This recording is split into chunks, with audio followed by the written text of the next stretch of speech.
Yo, what's up friends? I had an amazing reading month in July, reading 5,307 pages across 13 books. So let's talk about it right after this. Thank you guys so much for clicking on this video. Quick announcement, guys. Tomorrow, Sunday, at 5 p.m. Eastern Standard Time, and I'll put the other times on the screen right now, I'm going to be meeting with 3 to 5 other booktubers, depending on who participates, are going to meet for the Next Chapter Book Club's live show for Slay on my channel. We're going to be doing a live stream. You guys can talk about it. We'll have a non-spoiler section. It's going to be really fun because I'm going to actually be, live streaming with some other booktubers. It's going to be really fun, so make sure you stay tuned for that. I think I'll make a community post or something. But without further ado, let's get into this video. Basically, I'm just going to chat about all the 13 books I read. There was a lot of good picks, a lot of good rereads, a lot of good new ones. It's going to be a great video, so if you're excited, make sure to leave a like, subscribe to my channel down below for more bookish content, and leave a comment with what you read this month. Alright, let's jump right into it. Alright, first up, we've got the Unwanted Quest series, and I only own the first 3 books, so I only read the first 3 books this month. First, we've got Dragon Captives, then we've got Dragon Bones, then we've got Dragon Ghosts, and this is basically about 1,000 pages worth of books, and basically this is the spin-off series of the famous Unwanted series by Lisa McMahon, and this is just like 10 years later. It's like a sequel series or like a spin-off series where 10 years later, after the events from the last book in the Unwanted series, we're following a new set, like a new generation basically, and they have this adventure going on to this new world and discovering a bunch of conspiracies within that. And we're following these 2 twins, Thisbe and Pfeiffer. These dragons come to Arteme and they're like, yo guys, we're in need of help, and like these 2 twins sneak off to help the dragons. But yeah, then the series just gets so interesting with the Dragon Ghosts and Dragon Bones, and like it's just such a great series. Honestly, like the first time I read this, I was really disappointed with it, and I didn't think it was good as the original series. But now, after reading and kind of just appreciating it more, and like not being so like negative on books, like I just really enjoy it a lot more. And like there's just so much twists and like more, conspiracies that we get to experience. And I'm really excited to read book 4. I know it's out. I think even book 5 is out. Alright, next up we've got A Wizard of Earthsea by Ursula K. Le Guin. My mom got this for like a mystery book reading vlog. I'll leave that up there for you guys if you want to hear my in-depth thoughts. And I ended up rating this like 3.5 out of 5 stars because, I don't know, I didn't really like it that much. I will say like this was written in like 1968 or something. So it's like really old book, and I don't really prefer like classics or like old writing and stuff. So that's kind of why I didn't enjoy it as much. But I will say it had a really interesting concept. We're following this boy named Jed, who starts off being a 10-year-old boy to becoming a sorcerer in this magic school, taming dragons and defeating this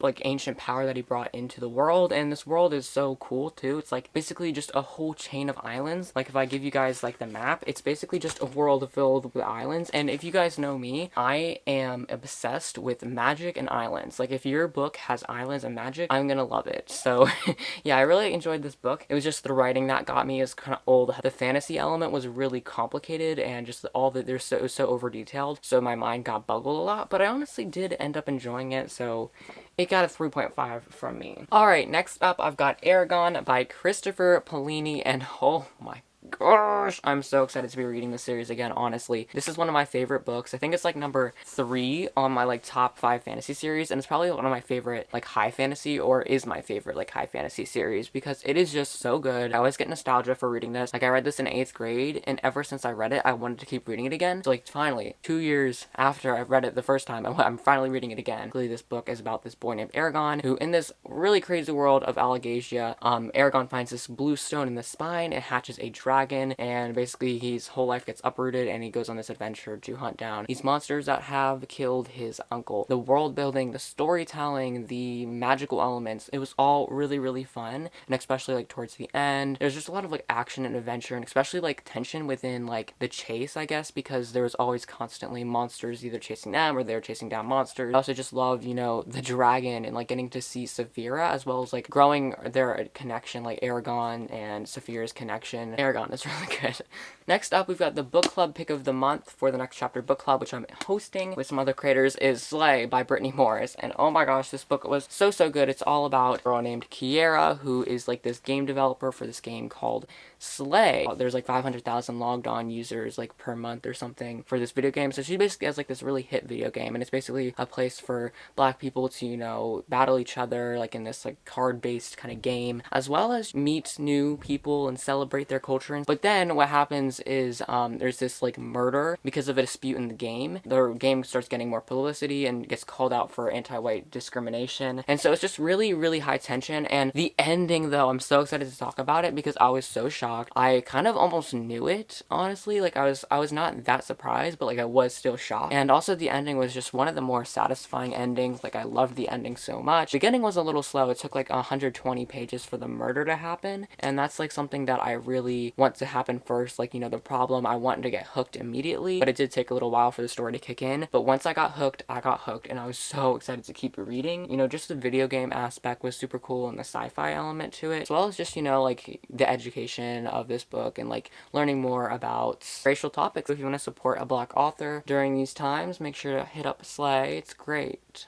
Alright, next up we've got They Both Die at the End by Adam Silvera, and this was my first audiobook of the month. And also my first audiobook in like 3 months. I really enjoyed They Both Die at the End by Adam Silvera. One of my favorite books of the year. The one thing I really loved about this book was the perspectives and how Adam Silvera was able to weave in so many different perspectives, like over 10 perspectives. You know, friends, family, random people, and all their actions just kind of like intertwined. And like, basically the story is about these two boys named Rufus and Mateo. They get this deathcast call because in this world, you get a call when your death is going to happen in the next 24 hours. So basically these two get their call. They meet on the Last Friends app because they don't know each other previously, and they live out one last good day together where they have to, you know, like cross off all their things off their bucket list, say their goodbyes, you know, arrange for their funeral, like do all that stuff. I know it is kind of sad, but honestly, I wanted that sadness. I wanted that emotion because I've never like really like gotten so like I've never gotten like teared up. So basically, I'm just getting a lot more emotional and warm-hearted and stuff. So like that's good. I just kind of needed the book to be emotional over, and just seeing how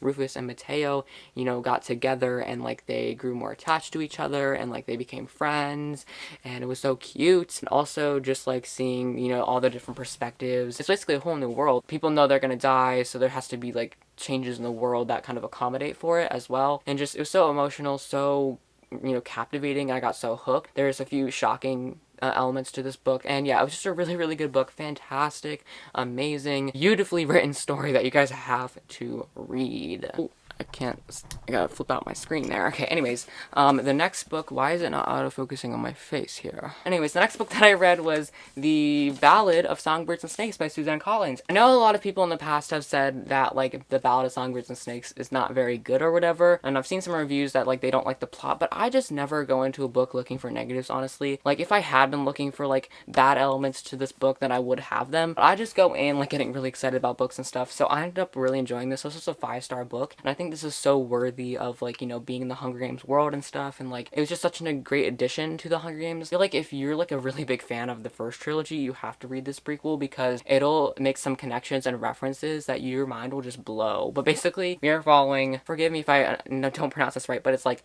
Coriolanus Snow, but we can just call him Snow. And it's like the president, he was President Snow in the Hunger Games trilogy, but we're seeing like the young Snow when he's still like, he's 18. This falls the 10th Hunger Games. Mentors are first being introduced, and he becomes a mentor, but he becomes a mentor of the female district of District 12. And that's like a slap in the face, honestly, because he knows that like that's the worst tribute you can get. Lucy Gray, the tribute that's chosen, he gets to meet her, he falls in love with her. They have to, you know, outsmart the Hunger Games. After that, it gets craziness. Like, first you're kind of like questioning the point of what this book is about, but then it just gets crazy, and you see how like Snow, his perception on the Hunger Games and the Capitol, and just like his whole moral compass, I guess, is changes throughout the book, and you see how he kind of rises to power and rises to that tyrannical self. The ending, though, oh my gosh, the ending was so emotional and so strange and so bizarre, so I had to keep watching some like recap videos to understand what was going on, and I was like, what the heck is happening? It was great. I loved it so much.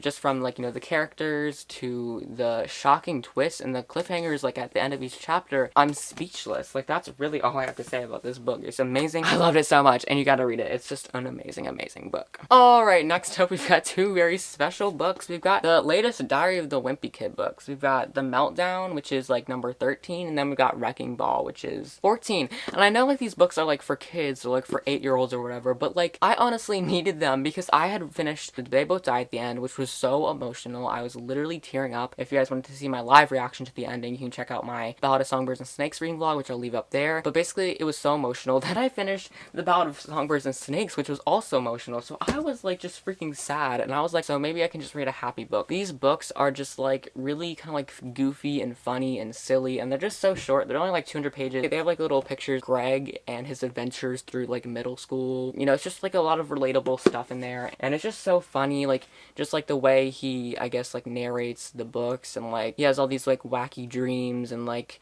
ambitions and stuff, and like he has some really interesting friends, and you know, they're really quick. I read them in about like 2 hours, but like I love them. So yeah, I just wanted to read 2 happy books. Alright, next up I finished The Sun Is Also a Star by Nicola Yoon, and this book was so good. I loved it so much. It's basically about this boy named Daniel and this girl named Natasha. It's like almost a similar vibe to They Both Die at the End, and basically Natasha is getting deported at the end of the day. She's trying to, you know, go out and do something to stop it. They start like to grow this romance basically, but like the guy doesn't know that she's getting deported, and so like they have one last day for each other, and like it's just a really interesting romance book basically, and it's kind of like the similar to They Both Die at the End, where like no matter what happens, like they are gonna die at the end, or Natasha's gonna get deported. And it was just a really good book. I loved the romance aspect to it, but I will say this I did not like. As soon as Daniel saw Natasha, he had like this instant obsession with her, and it seemed so unrealistic, and he had to follow her. But then Natasha had the exact opposite feel. She was like, oh my gosh, I'm never gonna let myself fall in love with him.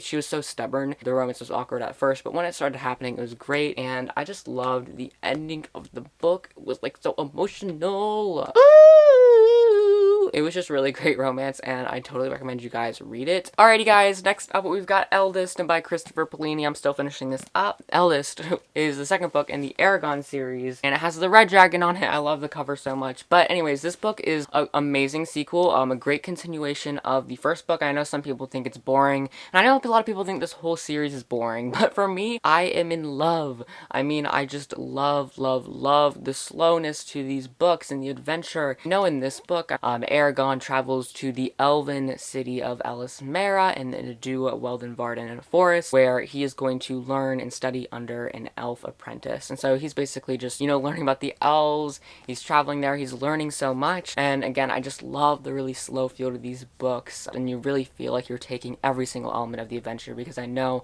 a lot of stories cut stuff out, and this doesn't. So yeah, I love it, and I totally recommend you guys read this series, The Inheritance Cycle by Christopher Polini. Alright guys, the last book, and probably the most impressive book, is The Starless Sea by Erin Morgenstern, and oh my gosh, this was a crazy book, and I loved it. I've been meaning to read her writing for such a long time. Oh my gosh, man, her writing is so good. Her world is so imaginative. I loved The Starless Sea. This boy named Zachary Ezra Rollins, he finds this door, he finds this book that has his like childhood painted into it, and he discovers this whole secret underground magical almost world filled with books studying guardians, swords, bees, keys, and there's also this secret society at the top of the world that is like stealing books and protecting the world. He meets crazy people. Mirabella, this pink-haired lady with the gun. She meets Dorian, this barefooted storyteller that tells him these stories of the sea. Basically, he just has to, you know, read all these books. He has to, you know, figure out what's going on, and defeat, I guess, the evil that's going around in the world, save himself and his friends, and discover this magical world. It is just the craziest book I've read in a while, and oh my gosh, I'm loving it. It's amazing. It's amazing. The author weaves in stories throughout her writing, so she'll have a perspective from Zachary Ezra Rollins. Then she'll go into a book that is featured in the story. So I guess the first book is The Sweet Sorrows, which Zachary finds in the library, which has his story inside of it. Or like alternating from the books that is featured on the story and Zachary, and then the perspectives weave, and you just uncover the story, and it's just so magical and so weird and so interesting and so tacky. I loved this book. It's probably my my favorite, and you guys should totally check it out if you know, seem interesting. I'll have links to all the books in the description. Alright guys, that wraps up this video. I hope you enjoyed learning about the 13 books I read this month. I actually had a really great reading month. I feel like I was kind of slipping towards the middle in the beginning, but I really pulled it together in the end, and I managed to get to my 5,000 page goal. Like, I wasn't sure if I was going to get to 5,000 pages or even 3,000 pages. Like, I was just not doing too well, but I pulled through and I had an amazing reading month. So thanks so much for, you know, sticking with me on this video and learning all about it. If you guys enjoyed, make sure to leave a like on this video. That would really mean a big deal to me. Make sure to subscribe to my channel if you want to learn more about what I'm reading in the future, and make sure to leave a comment down below with what you read this month and if you have any suggestions for me to read next month. Also guys,